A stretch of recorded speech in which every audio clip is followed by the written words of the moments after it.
서연 씨, 정우 약혼녀가 임신했대. 결혼 자금으로 5천만 원이 필요하다는데 형수님이 좀 내주셔야겠어요. 내가 당장 통장에 돈이 없다고 말하자 시어머니는 믿지 못하겠다는 표정을 지었다. 어머님, 한 달에 연금 100만 원씩 받으시잖아요. 3년이면 600만 원인데 모아두신 돈까지 합치면 5천만 원은 충분할 텐데요. 서연아, 혹시 네가 그 돈 몰래 쓴 거니? 괜찮아. 엄마는 너 원망 안 해. 하지만 2천만 원이라도 일단 내줘야 하지 않겠니? 시어머니가 애원하듯 목소리를 낮추자 옆에 있던 남편 박정훈이 참지 못하고 내 뺨을 후려쳤다. 엄마가 널 믿고 돈을 맡기신 거잖아. 당장 한 푼도 빠짐없이 내놔. 감히 돈을 빼돌려? 가만 안 둬? 그는 거칠게 내 목을 조르며 머리를 벽에 찍게 했다. 허리띠까지 풀어 나를 위협하며 죄를 인정하라고 윽박질렀다. 더 이상 참을 수 없었던 나는 서랍에서 체크카드를 꺼내 던졌다. 비밀번호는 88만 8,888. 잔액은 10만 3,500원 남았으니까 누가 가서 뽑아보시든가요. 체크카드 한 장과 10만 원 남짓한 잔액의 거실은 삽시간에 얼음장처럼 차가워졌다. 시어머니는 매달 100만 원의 연금을 3년 동안 내게 맡기셨다. 단순 계산으로도 통장에는 최소 600만 원이 있어야 했고 시동생의 결혼자금 5천만 원에 근접한 금액이었다. 그런데 이제 고작 10만 원이라니 잔잔한 호수에 거대한 폭탄이 떨어진 격이었다.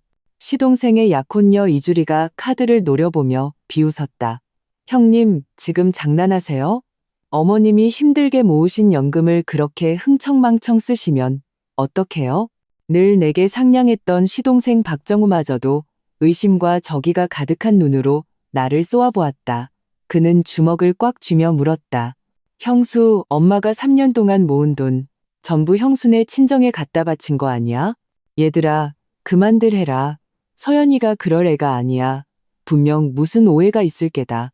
시어머니가 타이르듯 나섰지만 그 눈빛에는 다른 뜻이 숨겨져 있었다. 시아버지는 처음부터 소파에 조각상처럼 앉아 이 소동을 못 본 척했다. 이주리는 냉소를 흘리며 나를 몰아세웠다. 형님, 사람이 그렇게 이기적이면 못 써요. 5천만 원이나 되는 연금을 고작 10만 원으로 퉁치려고요? 형님이 이렇게 무서운 사람인 줄 몰랐네요. 아주 독사보다 더 지독해. 우리가 바보로 보여요? 나는 침착하게 대답했다. 그 돈, 제가 관리한 건 맞지만 단 한 푼도 손댄 적 없어요. 손댄 적 없다는 그딴 귀신신 나라 까먹는 소리를 누가 믿겠어요? 이주리는 시부모님을 향해 울부짖기 시작했다. 아버님, 어머님, 저랑 정우 씨 약혼할 때 결혼자금 5천만 원 해주시기로 했잖아요. 요즘 어떤 아가씨가 이 정도도 안 받고 결혼해요? 저희가 얼마나 배려해드린 건데요. 게다가 제 뱃속에는 박씨 집안의 핏줄이 자라고 있다고요. 오늘 이 돈 못 내놓으시면 저 당장 이 아이 지울 거예요. 미래의 며느리가 이렇게 나오자 노부부는 당황과 불안감에 어쩔 줄 몰라 하며 나를 노려봤다. 정작 내가 박정훈과 결혼할 때 시댁은 예단비 한 푼 주지 않았다. 나중에 형편이 나아지면 챙겨주겠다는 말뿐이었다. 나는 개의치 않았다. 결혼의 본질은 박정훈과의 사랑이지 물질적인 형식이 아니라고 믿었기 때문이다. 하지만 지금 보니 나의 양보는 그들의 탐욕을 키웠을 뿐이었다. 어머님이 카드를 주시면서 당신 연금이니 잘 보관해달라고 하셨어요. 제가 노인분 돈에 손댈 사람으로 보이세요? 통장엔 이게 전부예요. 믿든 말든 마음대로 하세요. 내 말이 끝나자마자 이주리가 악을 썼다. 지금 그게 무슨 태도예요? 남의 돈 훔쳐먹고도 뻔뻔하긴. 박정우도 소리쳤다. 김서연 씨, 내가 형수니까 참고 있었는데 정말 실망스럽네요. 사람 말 못 알아들어요? 그 돈 쓴 적 없다고 했잖아요. 나는 소모적인 논쟁에 지쳐 소리쳤다. 증거는? 안 썼다는 증거 될 수 있어요? 이주리의 질문에 남편 박정훈을 제외한 모두가 동의하는 눈치였다. 돈을 내가 관리한 것은 사실이었으니까 나는 더 이상 무의미한 변명을 그만뒀다. 돈이 어디로 갔는지 궁금하면 직접 은행 가서 거래 내역서 떼어보세요. 간단하잖아요.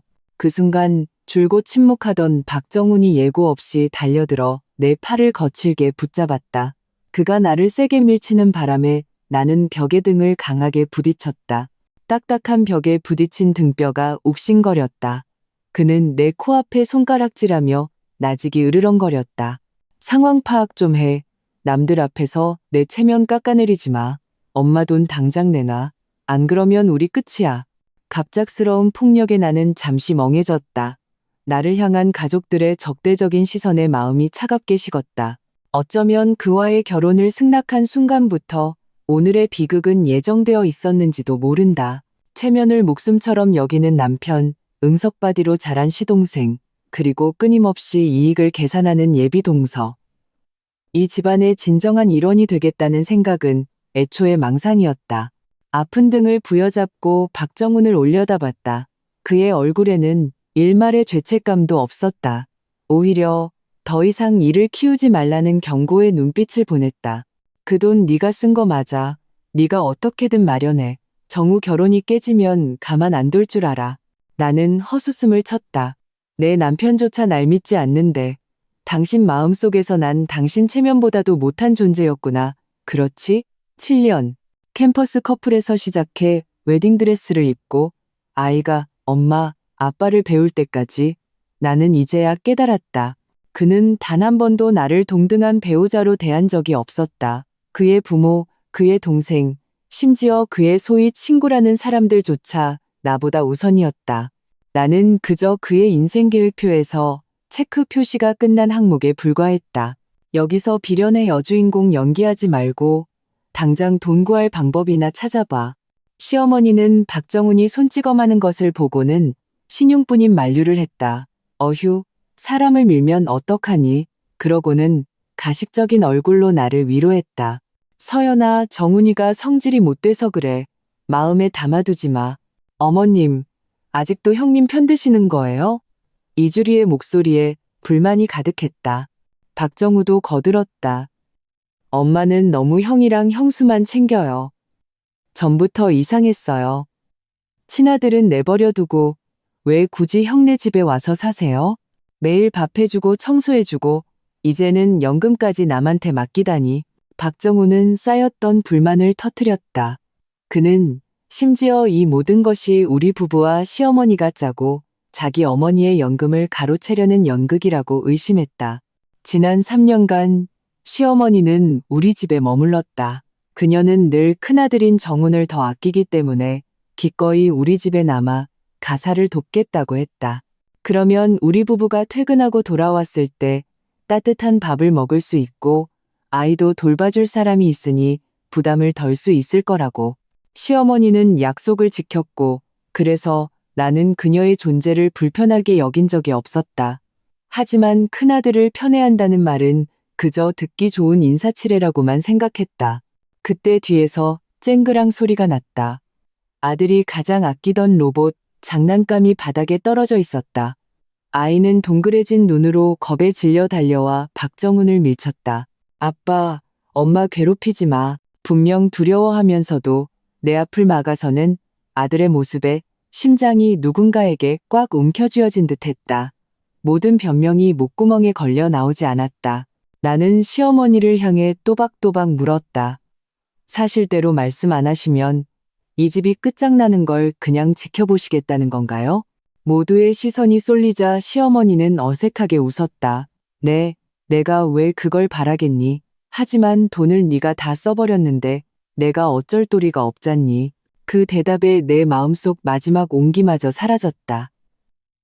박정우와 이주리의 고함은 더욱 기세등등해졌다. 박정우는 내 앞을 막아선 아들을 거칠게 밀어 넘어뜨렸다. 비켜. 내 엄마랑 똑같은 기생충 같은 놈. 어쩐지 학원을 그렇게 보내더라니. 전부 우리 엄마 구명줄 같은 돈으로 보낸 거였어. 이 어린 흡혈귀야. 아들은 바닥에 나뒹굴며 서럽게 울었다. 나는 아이를 안아 일으켰다. 까진 무릎과 손바닥을 보자 가슴이 미어졌다.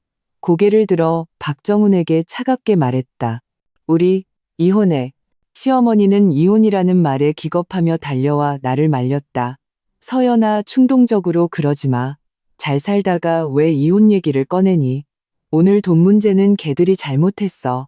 그러니 우리 한 발씩 양보하자. 네가 먼저 2천만 원만 내. 나머지는 우리가 같이 어떻게든 해볼게.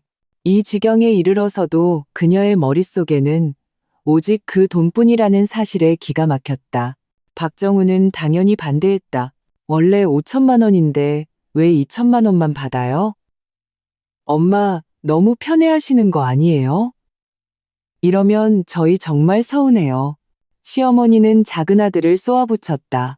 너, 입 다물어. 그러고는 다시 부드러운 목소리로 나를 달랬다. 결혼 자금이 좀 부족한 것뿐인데 뭐가 그리 큰일이라고. 서연아, 엄마 말 들어. 일단 2천만 원만 내고 동생이랑 동서 앞에서 망신당하지 말자. 안 돼요. 이주리가 날카롭게 소리쳤다. 5천만 원 전부 내놔야 해요. 그렇지 않으면 법원에 고소할 거예요. 박정우 씨를 강간으로 고소할 거라고요. 나는 어이가 없어 웃음이 나왔다. 날 고소한다고? 무슨 죄명으로? 당신, 타인 재산, 악의적 횡령. 그건 범죄야. 마음이 완전히 싸늘해졌다.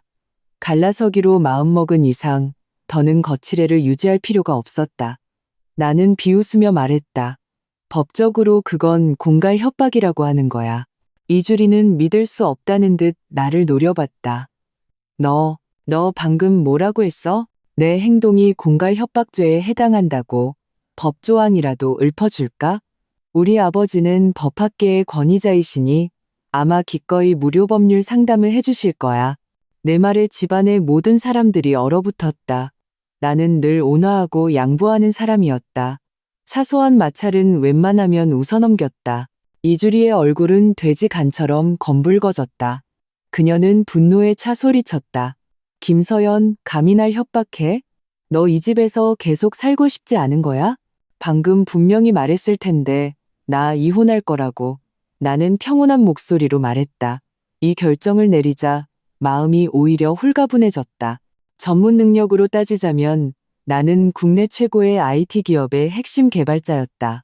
집안 배경으로 따지자면 우리 집이 대단한 권세가는 아니지만 학계와 법조계에서는 상당한 명망을 가지고 있었다. 정말 사랑에 눈이 멀어 박정훈처럼 원가족에 얽매인 남자를 선택했던 것이다. 이주리는 아기의 찬눈으로 나를 쏘아봤다. 이혼으로 누굴 협박해? 보나마나 죄짓고 도망치려는 거겠지.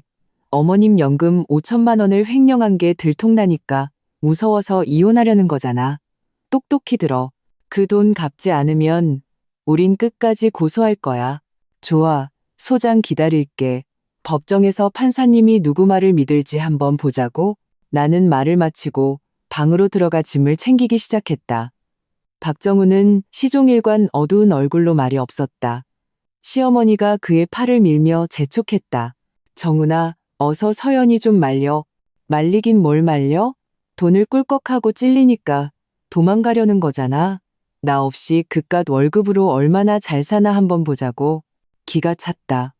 은행 거래 내역만 확인하면 돈의 행방을 알 수 있는데도 그는 남의 말만 믿었다. 그의 마음속에서 나는 그토록 무능한 여자였던 것이다. 그가 대학원 시절 논문 때문에 애먹을 때부터 졸업 후 지금의 회사에 입사하기까지 어느 것 하나 내 인맥과 자원의 도움이 없었던 적이 없었다. 그런데 이제 와서 나의 생존 능력을 의심하다니. 시어머니가 갑자기 나섰다. 안 된다. 오늘 내가 여기서 확실히 말해두는데 누구든 서연이를 화나게 해서 내보내는 건 이 늙은이를 함께 내쫓는 것과 같아.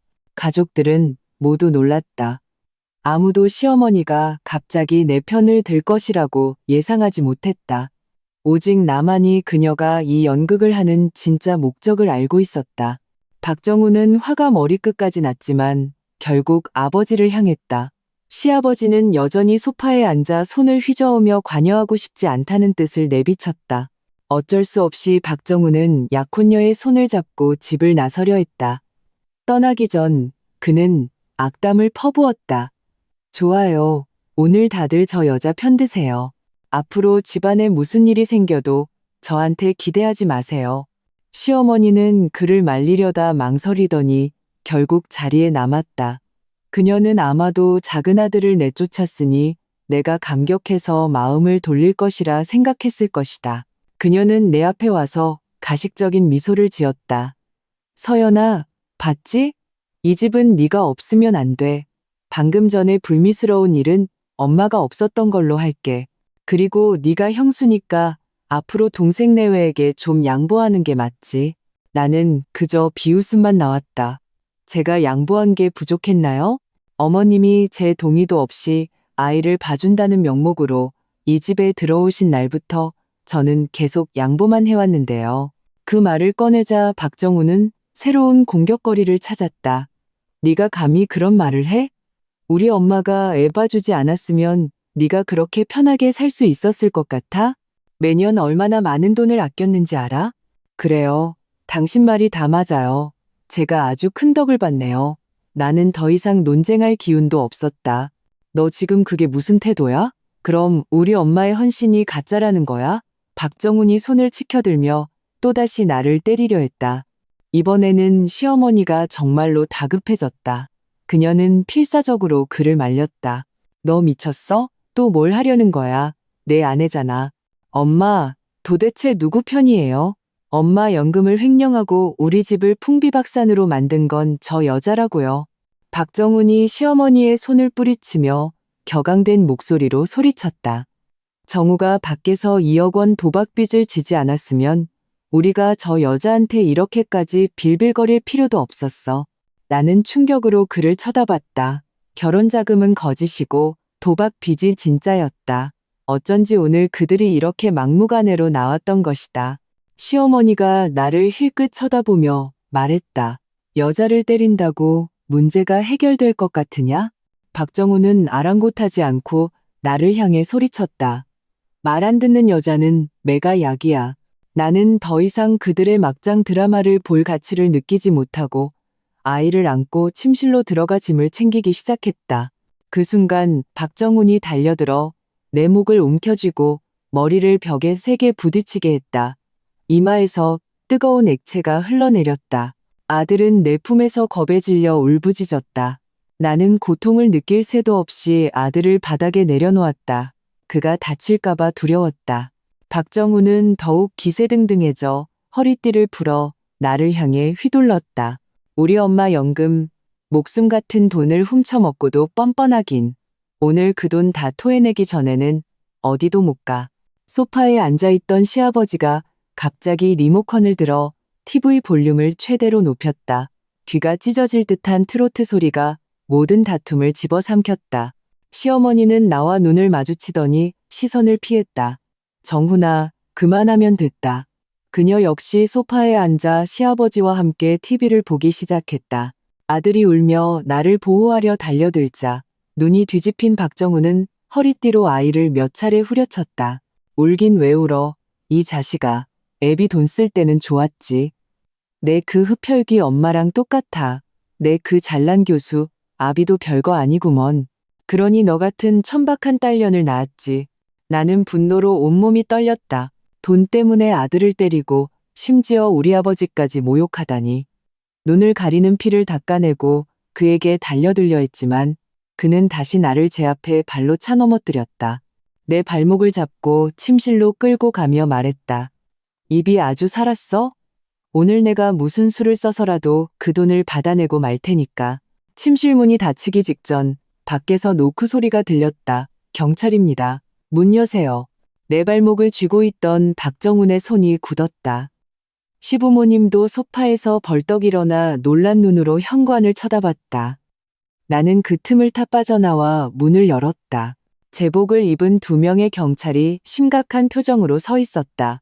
누가 신고했습니까? 저요. 나는 이마의 피와 아들의 얼굴에 남은 붉은 자국, 그리고 까진 무릎을 차례로 가리켰다.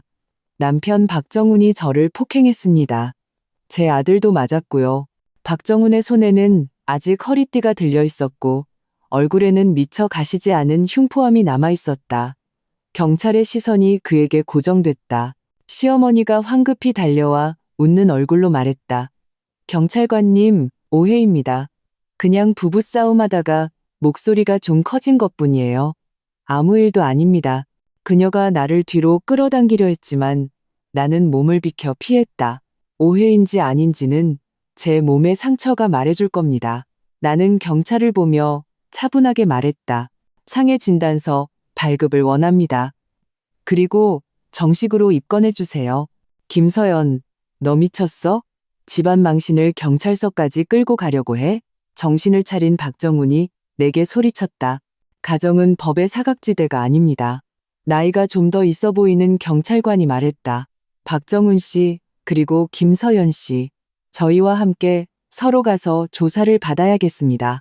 박정훈은 눈이 충혈된 채 변명했다. 이건 가정폭력이 아닙니다. 저 여자가 우리 집 돈을 훔쳤다고요. 제가 제 돈 달라는 게 뭐가 잘못됐습니까? 빚진 돈 갚는 건 당연한 거 아닙니까? 당신들이 경찰이라도 이건 못 막아요. 젊은 경찰관이 비웃었다. 정확한 사유는 경찰서에 가서 진술하시면 다 밝혀질 겁니다. 박정우는 여전히 내 손을 놓지 않았다. 우리 집안일에 당신들이 왜 끼어들어? 김서연, 경찰들한테 돌아가라고 말해. 내가 빠져나오지 못하자 나이든 경찰관이 수갑을 꺼내 보였다. 공무집행방해죄까지 추가하고 싶으십니까? 박정우는 순간 기세가 꺾였다. 그의 눈에는 위협이 가득했지만 나는 그를 무시했다. 시어머니가 무언가 더 말하려 했지만 경찰의 눈빛에 입을 다물었다. 나는 아들을 안고 경찰을 따라 아래층으로 내려갔다. 숨막히는 그 집을 나서자 나는 바깥의 신선한 공기를 깊이 들이마셨다. 아들을 안고 있을 때 아이의 스마트워치로 신고하고 위치를 전송해 두길 정말 잘했다. 경찰서에서 진술을 마친 뒤 나는 집으로 돌아가지 않고 곧장 아이와 함께 가장 가까운 병원으로 갔다. 접수하고 검사받고 사진 찍고 상해 진단서를 발급받았다. 모든 절차를 마치니 이미 깊은 밤이었다. 아들은 내 품에서 잠들었고 눈가에는 눈물 자국이 남아 있었다. 오후의 소동에 단단히 겁을 먹은 듯했다. 나는 손에 든 진단서를 보았다. 다발성 연부조직 타박상이라는 글자가 눈을 찔렀다. 휴대폰을 꺼내 번호를 눌렀다. 전화는 금방 연결되었다. 여보세요? 서연아, 이 밤중에 웬일이냐? 목이 꽉 막혀 한동안 말을 잇지 못했다. 눈물이 예고 없이 쏟아졌다. 나는 간신히 흐느낌을 참으며 한마디 뱉었다. 아빠, 저 맞았어요. 전화기 저편에서 3초간의 침묵이 흘렀다. 다시 들려온 아버지의 목소리는 쇠처럼 무거웠다. 주소 보내라. 30분도 채 되지 않아 아버지가 병원에 도착했다. 혼자가 아니었다. 뒤에는 깔끔한 정장을 입고 서류 가방을 든 두 남자가 함께였다. 아버지 법률사무소에서 가장 유능한 왕 변호사님과 이 변호사님이었다. 아버지는 내 이마의 거즈와 얼굴의 멍을 보고는 눈시울이 붉어졌다. 그는 상처를 만지려다 차마 손대지 못하고 대신 내 손을 꼭 잡았다. 아프냐? 나는 고개를 저었지만 눈물은 멈추지 않았다. 아빠가 늦었구나. 그는 내 등을 토닥였다. 이제 괜찮다. 나머지는 아빠한테 맡겨. 왕 변호사님은 내 손에서 상해 진단서와 경찰이 발급한 사건 접수 확인서를 받아들었다. 서연 씨, 걱정하지 마세요. 가정폭력 사실이 명확하고 증거도 확실합니다. 즉시 경찰에 자료를 제출하여 박정훈 씨에 대한 처벌을 요구하고 동시에 이혼 소송도 바로 진행할 수 있습니다. 나는 고개를 끄덕였다. 저는 아들 양육권만 있으면 돼요. 재산은요? 이 변호사님이 물었다. 제 몫은 한 푼도 빠짐없이 받아야죠. 아버지는 나를 보며 자랑스러운 눈빛을 보냈다. 그래야 우리 딸이지. 우리 김씨 집안 딸은 먼저 시비를 걸진 않지만 당하고만 있지도 않아. 박정우는 구류 처분을 받았다. 소식이 시댁에 전해지자 시부모님은 완전히 패닉에 빠졌다. 그들은 어떻게든 내게 연락하려 했지만 전화는 연결되지 않았고 결국 병원까지 찾아왔다. 그들은 병실 앞에서 아버지에게 가로막혔다. 김 교수님, 저희가 잘못했습니다. 정말 잘못했습니다. 시어머니는 울상으로 거의 무릎을 꿇을 기세였다. 부디 너그러이 용서하시고 서연이에게 고소를 취하해달라고 해주세요. 정훈이가 잠시 정신이 나갔던 겁니다. 전과가 생기면 안 됩니다. 그 아이 인생이 망가져요. 아버지는 안경을 고쳤었다. 렌즈 너머의 시선은 칼날처럼 차가웠다. 내 딸을 때릴 때는 자기 인생이 망가질 생각은 못했나 보군요. 시어머니는 여전히 변명하려 했었다. 그건 서연이 잘못도 있어요. 제 연금 600만 원을 횡령했으니까 정훈이가 화가 나서 그런 거예요. 아버지는 냉소했다. 600만 원이라. 최미숙 씨, 저는 똑똑히 기억합니다. 7년 전 정훈이가 대학원 졸업 논문 때문에 쩔쩔맬 때 제가 업계 선배에게 부탁해서 지도를 받게 해줬죠. 그 인맥, 시장 가격으로 따지면 600만 원은 좋게 넘을 텐데요. 시어머니의 얼굴이 굳었다. 5년 전 정훈이가 지금 회사에 들어가고 싶어 할 때 필기는 통과했지만 면접에 자신이 없어 했죠. 제가 인맥을 동원해 길을 터줬습니다. 그 인맥은 얼마짜리라고 생각하십니까? 시어머니는 입을 벌린 채 한마디도 하지 못했다. 지난 세월 동안 서연이가 당신들 집안을 위해 얼마나 헌신했는지 정녕 모르십니까? 그런데 고작 그 돈 때문에 감히 내 딸에게 손을 대. 아버지의 목소리는 낮았지만 한 글자 한 글자가 망치처럼 시어머니의 가슴을 내리쳤다. 저는 몰랐어요. 몰랐다고? 좋습니다. 그럼 증거로 말하죠. 아버지는 왕 변호사님을 향해 말했다. 왕 변호사님, 그 체크카드 거래 내역을 조회해 주세요. 그 600만 원이 대체 어떻게 사라졌는지 알아봐야겠습니다. 시어머니의 얼굴이 새하얗게 질렸다. 왕 변호사님의 일 처리는 신속했다. 다음 날 오후 상세한 은행 거래 내역서가 내 앞에 놓였다. 나는 그 내역서를 보며 어처구니 없고 허수음만 나왔다. 매달 5일 시어머니의 연금 100만 원이 정확히 입금되었고 3일도 채 지나지 않아 99만 9천 원이 이체된 기록이 선명했다. 수취인 계좌주는 박정우, 꼬박 3년 36개월 동안 비가 오나 눈이 오나 계속되었다. 소위 600만 원의 연금은 내 통장에 머문 적조차 없었다. 시어머니는 이 텅 빈 카드를 내게 주며 나를 믿는다는 듣기 좋은 말을 했지만 실제로는 오래전부터 나를 위한 함정을 파고 있었던 것이다. 그녀는 작은 아들이 밑빠진 독이라는 것을 알았고 우리에게 들킬까봐 대놓고 돈을 주지 못했다. 그래서 돈은 작은 아들에게 주고 책임은 내게 떠넘기는 일석이조의 계략을 꾸민 것이다. 만약 이번에 박정우가 2억 원이라는 거액의 도박빚을 지지 않았다면 이 사기극은 아마 계속되었을 것이다. 나는 거래 내역서, 사진을 아버지에게 보냈다. 30분 후 왕 변호사님이 사본을 들고 직접 시댁으로 향했다. 그때 시부모님은 어떻게 돈을 마련해 박정훈을 빼낼지 상의하며 한숨 쉬고 있었다. 왕 변호사님은 거래 내역서를 그들 앞에 찻상에 내던졌다. 최미숙 씨, 박만수 씨, 이것이 그 체크카드 거래 내역입니다. 돈이 어디로 갔는지 명백합니다. 이 증거를 경찰에 제출해서 아드님 박정우 씨를 사기 혐의로 고소할까요? 아니면 두 분과 아드님을 무고죄로 함께 고소할까요? 시어머니는 거래 내역서를 보고 체념한 듯 떨었다. 아니에요. 그건 정우가 빌린 거예요. 갚을 겁니다. 갚는다고요? 뭘로 갚습니까? 그 2억 원 도박빚으로요? 왕 변호사님의 목소리는 얼음장처럼 차가웠다. 제 의뢰인 김서연 씨는 당신들 가족의 무고와 폭력으로 인해 심신에 막대한 상처를 입었습니다. 이 일은 법정에서 봅시다. 왕 변호사님은 말을 마치고 돌아섰다. 시어머니는 털썩 소리를 내며 바닥에 주저앉았다. 얼굴은 잿빛이었다. 그녀가 3년간 공들여 계획한 완벽하다고 믿었던 계략은 절대적인 증거 앞에서 너무나도 허무하게 무너졌다. 그녀의 가장 큰 실수는 나를 얕봤다는 것, 그리고 내 뒤에 있는 나의 가족을 얕봤다는 것이었다. 그녀는 늘 내가 마음대로 주무를 수 있는 부드러운 홍시인 줄 알았겠지만 그 홍시 안에는 쇠심이 박혀 있다는 것을 몰랐던 것이다. 박씨 집안의 하늘은 무너졌다. 박정우와 이주리는 그들의 월세방에서 이틀을 기다렸지만 5천만 원의 결혼자금 대신 박정훈이 구류되었다는 소식을 들었다. 그들은 급히 시댁으로 달려왔다.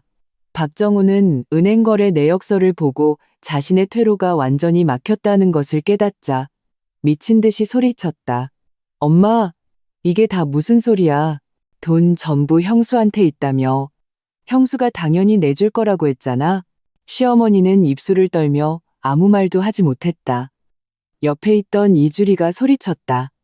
잘 됐네요. 알고 보니 온 가족이 짜고 나를 속인 거였어. 약속했던 5천만 원은 어디 갔어요? 한 푼도 없는데 나보고 시집 오라고? 어림도 없지. 그녀는 배를 감싸주며 말했다. 이 아이 안 낳을 거야? 당장 병원 가서 지울 거라고. 안 돼. 시아버지가 다급하게 외쳤다. 그 아이는 우리 박씨 집안의 대를 이을 핏줄이야.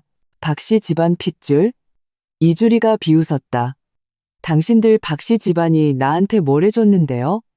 2억 원 도박 빚쟁이 남편? 구치소에 갇힌 시아주버니? 아니면 며느리 등쳐먹을 궁리만 하는 시부모님? 그녀의 말은 칼이 되어 박씨 집안 사람들의 심장을 찔렀다. 박정우는 모든 분노를 어머니에게 쏟아부었다. 다 엄마 때문이야. 엄마가 쓸데없이 김서연을 건드려서 이를 이 지경으로 만들었잖아. 형은 구치소에 가고 내 돈도 날아갔어. 이제 만족해?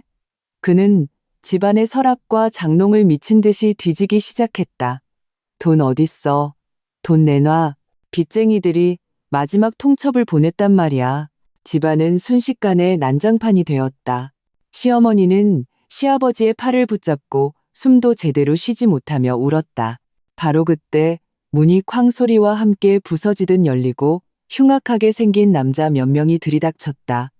우두머리는 목에 깊은 칼자국이 있는 대머리였다. 박정우, 돈은? 박정우는 다리가 풀려 시아버지 뒤로 숨었다. 며칠만 더 시간을 주세요. 그가 애원했다.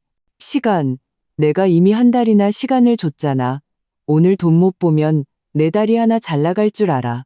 대머리 남자가 그의 멱살을 잡았다. 그때 이주리가 앞으로 나서며 시부모님을 가리켰다. 돈 저 사람들한테 있어요. 저 사람들 돈 많아요. 방금 전까지 5천만 원 결혼 자금 준다고 했단 말이에요. 대머리 남자의 시선이 즉시 노부부에게 향했다. 그 이후의 일은 이웃에게서 들었다. 빚쟁이들은 집안에 값나가는 물건들을 닥치는 대로 부수며 돈을 내놓으라고 협박했다. 시어머니는 그 자리에서 기절했고 원래 고혈압이 있던 시아버지는 심장마비로 쓰러져 병원으로 실려갔다. 응석바디로 자란 박정우는 결정적인 순간에 살아남기 위해 제 부모를 불길 속으로 밀어넣었다. 그는 빚쟁이들에게 이 집이 돈이 된다고 직접 알려줬다. 박씨 집안은 한순간에 풍비박산이 났고 나는 그 모든 붕괴를 차갑게 지켜볼 뿐이었다. 나는 법원에 정식으로 이혼 소장을 제출했다. 요구는 간단했다. 박정훈과의 혼인 관계 해소, 아들의 양육권은 내가 갖고 양육비를 매달 지급할 것, 그리고 부부 공동 재산은 법에 따라 분할할 것. 박정훈 측에서도 변호사를 선임했다. 첫 조정 기일, 상대 변호사는 거만한 태도로 말했다. 김서연 씨, 이 아파트는 제 의뢰인의 부모님이 혼전의 전액 현금으로 구매하신 것으로 의뢰인에게 증여한 재산입니다. 당신과는 무관하며 분할을 요구할 권리가 없습니다. 나는 대답하지 않고 내 옆에 왕 변호사님을 쳐다봤다. 왕 변호사님은 미소를 지으며 가방에서 두꺼운 서류 뭉치를 꺼냈다. 동의할 수 없습니다. 첫째, 등기부등본에는 박정훈 씨의 이름만 기재되어 있지만 이 아파트의 소유권 이전 등기는 혼인 후에 이루어졌으며 등본상에 김서연 씨의 이름도 공동 명의로 기재되어 있습니다. 이는 명백한 부부 공동 재산입니다. 상대 변호사의 얼굴이 굳어졌다. 둘째, 설령 혼전 재산이라 하더라도 지난 7년간의 주택담보대출 상환 기록이 명확합니다. 모든 거래는 은행거래 내역으로 증명 가능하며 대출 상환액과 그로 인한 자산 가치 상승분은 재산 분할 대상에 포함되어야 합니다. 셋째, 그리고 가장 중요한 점입니다. 이 아파트의 인테리어 비용 3,500만 원과 대부분의 가전제품 구매 비용은 김서연 씨의 혼전 개인 재산으로 지출되었습니다. 여기 모든 이체 기록과 영수증이 있습니다. 법적으로 이 부분은 전액 반환되어야 합니다. 왕 변호사님은 조목조목 반박하며 증거를 제시했다. 상대 변호사의 얼굴은 점점 어두워졌다. 그가 내가 이렇게 철저하게 준비했을 것이라고는 예상하지 못한 듯했다. 나는 맞은편에 앉은 박정훈을 보았다. 그는 고개를 숙인 채 한마디도 하지 못했다. 조정은 결렬되었지만 그것은 시작에 불과했다. 박정훈은 15일간의 구류를 마치고 나왔지만 그를 기다리는 것은 회사의 직위해제 통보서였다. 가정폭력이라는 사실은 체면을 중시하는 그와 그의 직장의 치명타였다. 하룻밤 사이에 그는 직장을 잃고 집안은 망했으며 명예는 땅에 떨어졌다. 그때서야 그는 자신이 무엇을 잃었는지 뒤늦게 깨닫기 시작했다. 그는 내게 전화를 걸기 시작했지만 나는 받지 않았다. 문자 메시지도 무시했다. 서연아, 내가 잘못했어. 정말 잘못했어. 한 번만 용서해주면 안 될까? 내가 미친놈이었어. 너와 민준이를 때리면 안 됐는데 그때는 정말 제정신이 아니었어. 우리 7년의 세월이 있잖아. 이렇게 끝낼 수는 없어. 다시 한번 기회를 줘. 정말 잘할게. 사랑해, 서연아. 너 없이는 못 살아. 뒤늦은 사과는 내게 그저 웃음거리일 뿐이었다. 나는 그의 모든 연락처를 차단했다. 나를 찾을 수 없게 되자 그는 내가 새로 얻은 오피스텔 앞에서 기다렸다.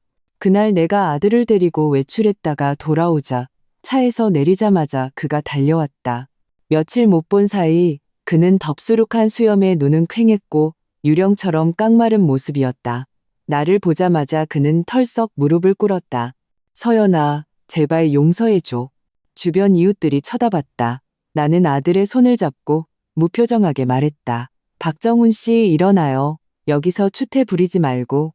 네가 용서해주지 않으면 안 일어나. 그는 내 손을 잡으려 했지만 나는 피했다. 그의 비참한 모습을 보니 아무런 감흥도 잃지 않았다. 나는 몸을 낮춰 그와 눈을 맞추며 말했다. 박정훈 씨, 딱 한 가지만 물을게요. 그의 눈에 기대감이 어렸다. 말만 해. 뭐든지 다 들을게. 당신이 허리띠로 내 아들을 때릴 때 그 아이가 고작 4살이고 당신의 친아들이라는 생각은 해봤어요? 박정훈은 그 자리에 얼어붙었다. 입을 뻐끔거렸지만 아무 말도 하지 못했다. 나는 일어나 아들의 손을 잡고 돌아서려 했다. 서연아, 그가 갑자기 내 다리를 붙잡았다. 가지마. 내가 잘못했어. 직장은 다시 구하면 되지만 가정은 잃으면 끝이야. 나는 걸음을 멈추고 그를 돌아봤다. 아, 깜빡했네. 우리 회사 지난 분기 신규 프로젝트, 제가 총괄 책임자였어요. 프로젝트가 성공적으로 끝나서 회사에서 두둑한 보너스를 받았고요. 박정훈의 동공이 세차게 흔들렸다. 그 프로젝트, 당신은 원래 팀의 부책임자였잖아. 나는 미소 지었다.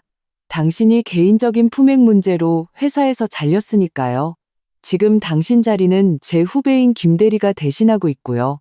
박정훈의 얼굴에서 핏기가 순식간에 사라졌다.